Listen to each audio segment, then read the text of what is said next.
Hi, this is Harry from Fog of War. Today we're going to have a look at this, the American versus German starter box set for Clash of Steel. That's part of the Wave 2 War of Unification set.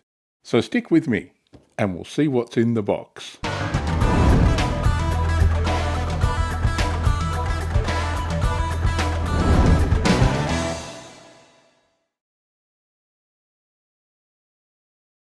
Today we're looking at this, the American versus German Clash of Steel starter box. This is new for the Wave 2 of Clash of Steel. So that's the War of Unification. And it's got some of the new plastic in it. So let me just have a quick look at the back. It says there's one E100, so that'll be fun. 3 Panther 8.8 centimeters, 3 Skorpion tank hunters, 3 standard 7.5 centimeter Panthers, and the Americans get 4 M103s, that's their heavy tank, 3 M48, so that's a lot of fun, that's the new medium tank, and 3 M4A3E8s. So yeah, you get a few Shermans in here as well, which I've got a lot of Shermans now that I've had a couple of these box sets. You do end up with a bit of Sherman build-up. But that's an easy way for them to stuff this a little bit. So you'll notice that this is American versus German. I think in the first wave they were Americans versus Soviets and British versus German. This time they've switched it around a bit for the War of Unification. But enough waffling from me. Let's look at what's inside.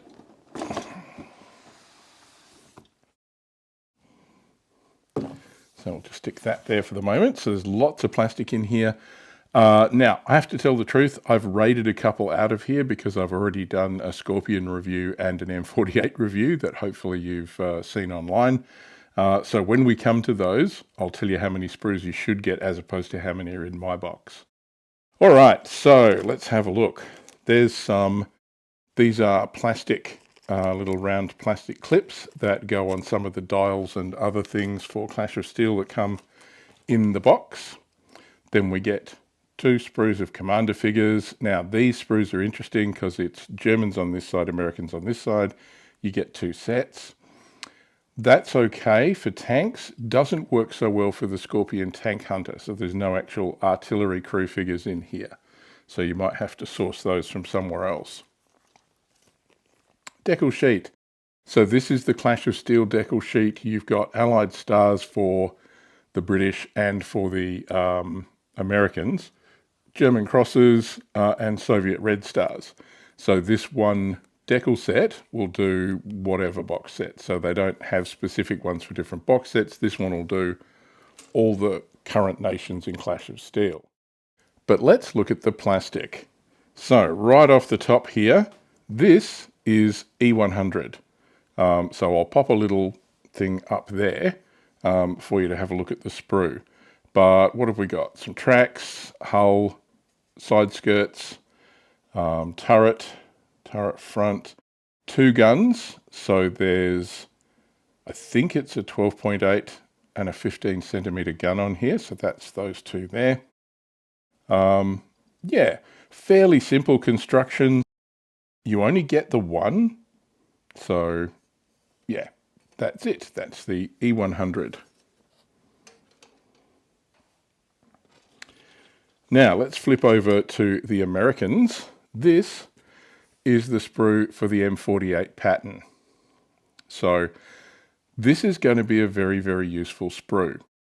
It's got all the guns that you need to make a whole lot of different variants of the M48. So this served in the Middle East, in Vietnam with the US, Cold War in Europe. They've been everywhere, man. So you've got like a 90mm gun, pair of 105s with and without thermal sleeves. Plus on the other side here, you get stuff to make the Israeli variants with the machine guns you need, even a South Korean variant, an M60 for M4A5s or Vietnam. And this whole section of the sprue down here is for the Germans to make an M48 A2 GA2.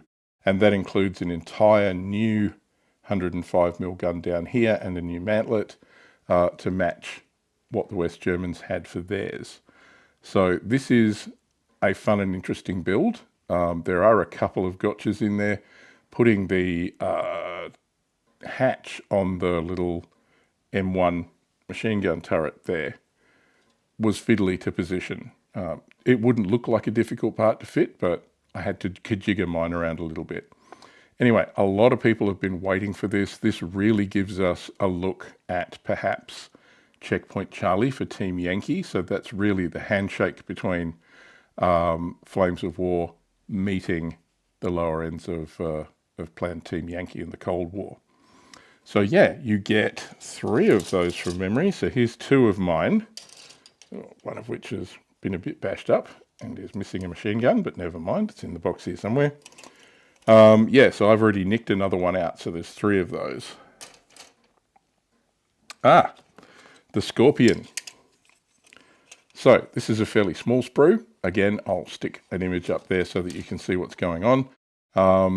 German 12.8 centimeter tank hunter. This is part of the napkin Waffe. It was a sketch by Rheinmetall, a set of plans to put a 12.8 centimeter gun on basically a Panther chassis, a modified Panther chassis. So you'll see on this, you've got some turret pieces, you've got a couple of hull pieces, you've got a great big gun. That's the K43 gun that never actually ended up being produced.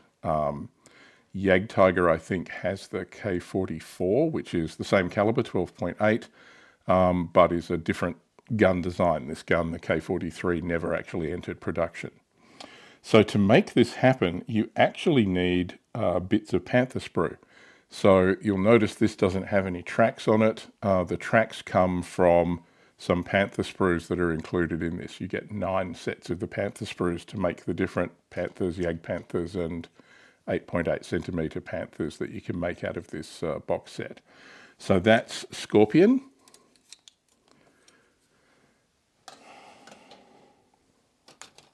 Some Shermans. So these are the fairly standard M4A3E8. Yes, they are E8s. Sprues. So you get 3 of those. They're a nice kit to build. Again, it feels a little like they're in there for padding because they're not new, they're not whatever, but as a starter set, it gives you something to play with. Now, we've got 6 Panther G sprues. So we've seen these before. This is the one that can make the Jagdpanther as well as the gun tank Panther. This isn't new. This, I believe, dates back a long, long way, but it's not currently dated on there that I can see. But yeah, so this is what you need to make a Panther. And there's 6 of those. So according to the box, you're meant to make 3 7.5 centimeters and 3 8.8 centimeter Panthers out of that. Let me just shuffle some of this stuff out of the way.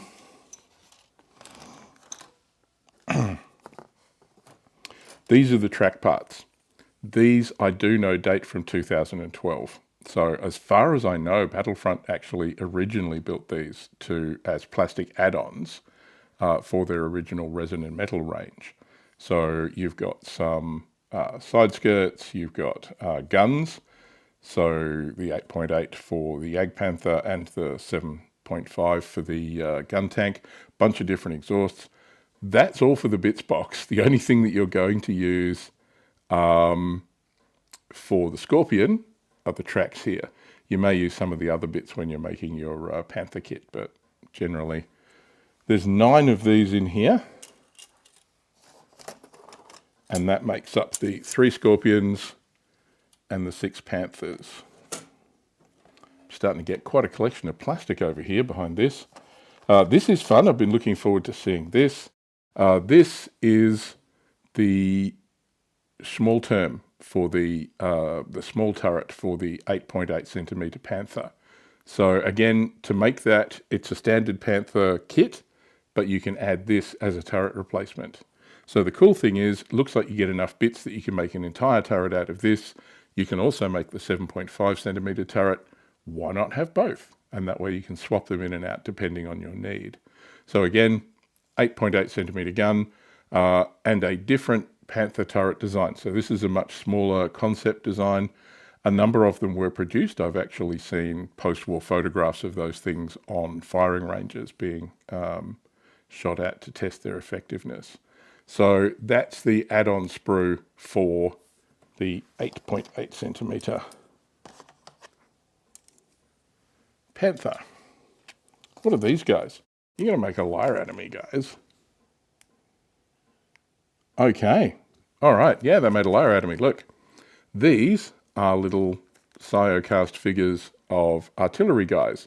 So you'll be able to use those to crew your Skorpions with. So that is a nice little thing that I didn't know was in there. All right, so what have we got left? We've got a bunch of these. This is the sprue for the M103 Heavy Tank.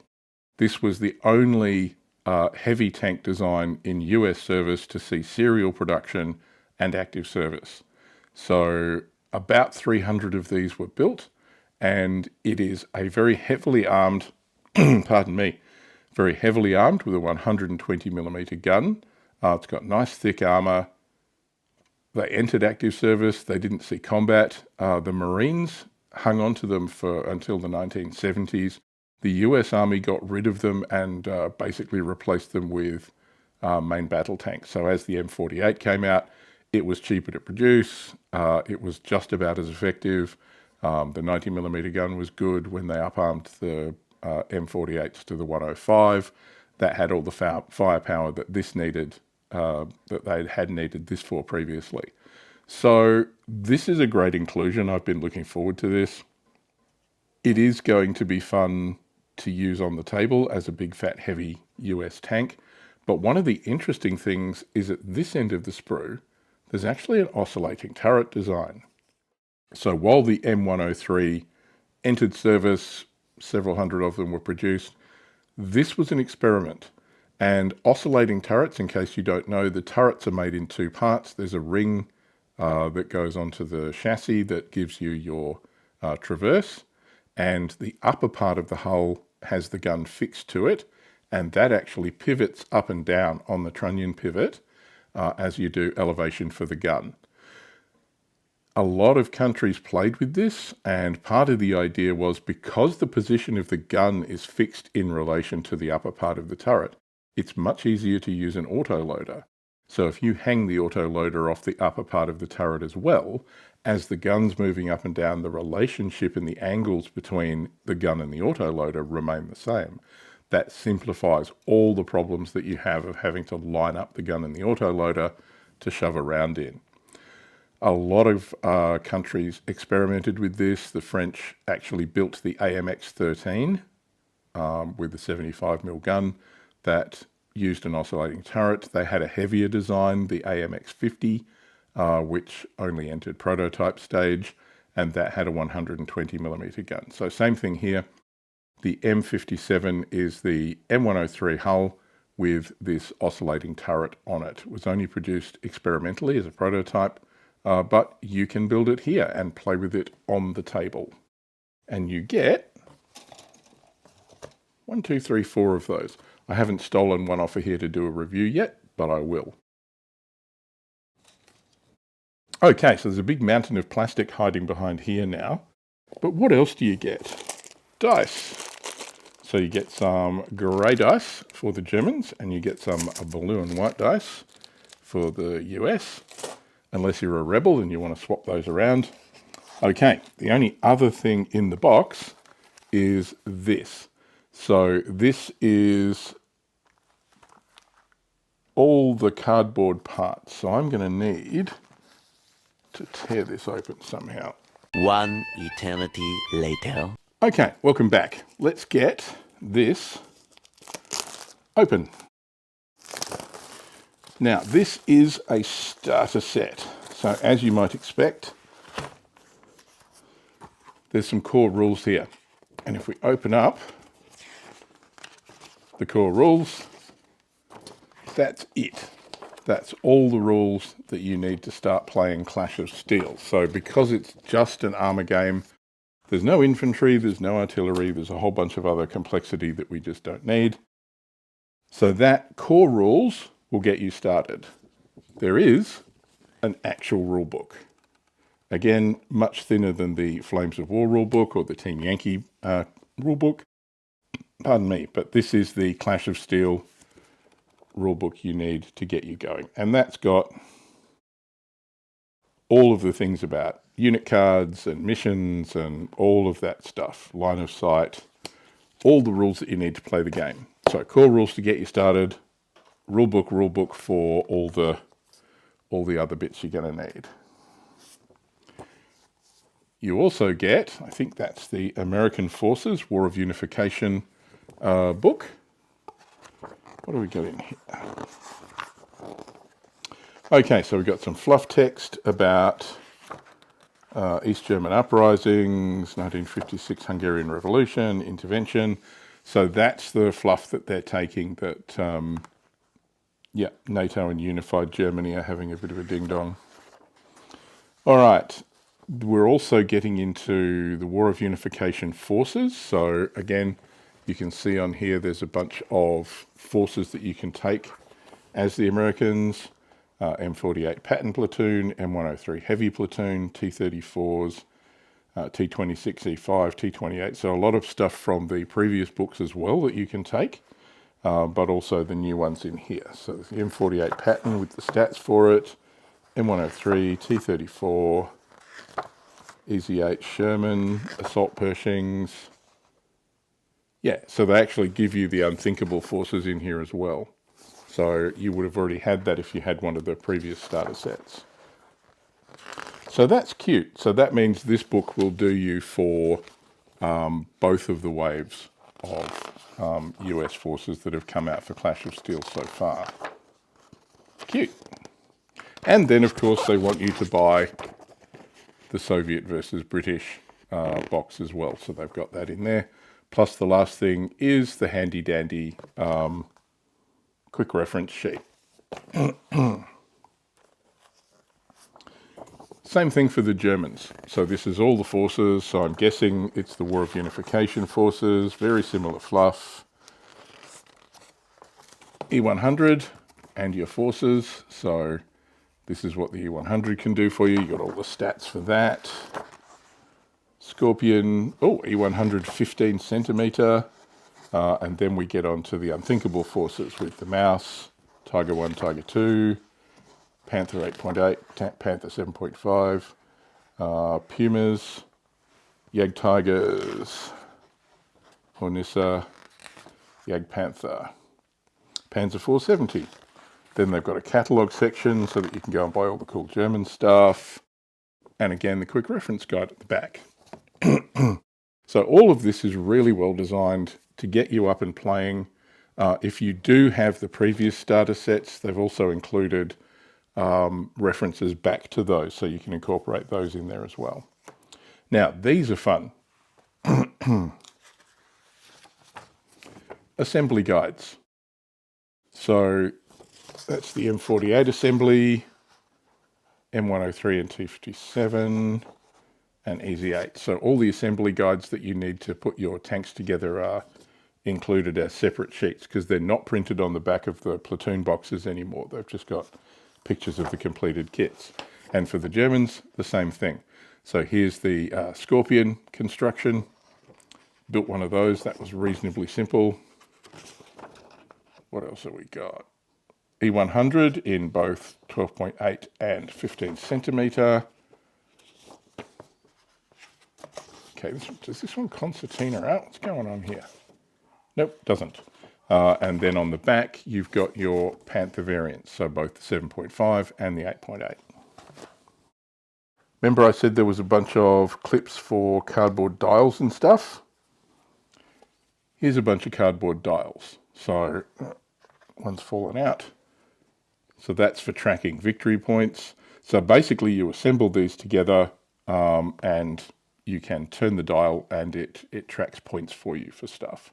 And there's also the 3 very large objective markers. These are quite cool. There's a bunch of bailed out tokens, unit leader tokens. Yeah, so so it looks different on the back. Yeah, so you get those as cardboard inclusions. The next thing is you get this little cardboard tray with all the unit cards and everything in it. Let me just hold that up closer a little bit there for you to have a look at. So these are mission cards. So it describes all the missions with the special rules on the back. Then you get the unit cards, and there's a whole bunch of these. I might have a quick look at those later.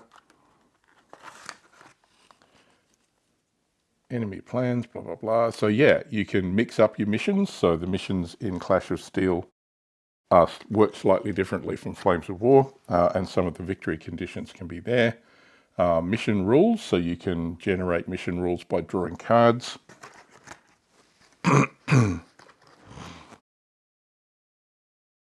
And then you get special effect cards. So again, this is a little more gamey than Flames of War. Yeah, so that's it. You've got all of these in there as well. So, is this good value? I thought it was. You get an awful lot of tanks in here for the money. It was 130 something Australian dollars I paid for this. And you get, how many? 20 tanks. So that's pretty good. And also for me, there were a lot of things in here I wanted to review. The M103, the M48, was happy to have a look at the Skorpion, see the E100 sprue. So yeah, there's a lot of stuff in here. People who've bought multiple starter boxes might be getting a bit tired of extra Panthers and Shermans. Yeah, but it's a starter set. You have to include that mix of forces to give people the options for the high-end new stuff, but also the stuff that you would use to fill your points in, the less expensive stuff. So you can't really fault Battlefront for that. So that's it. I hope you've enjoyed having a bit of a look through the Clash of Steel American versus German War of Unification starter box. It is a starter box. Is it the sort of thing that you plan to buy? Have you already bought one of the previous starter boxes and you want to use these to fill in for new forces? Or is this going to be your start to the game? Let us know in the comments below. Again, I hope you found this useful, and thanks for watching. I'll see you on the next one. Bye for now.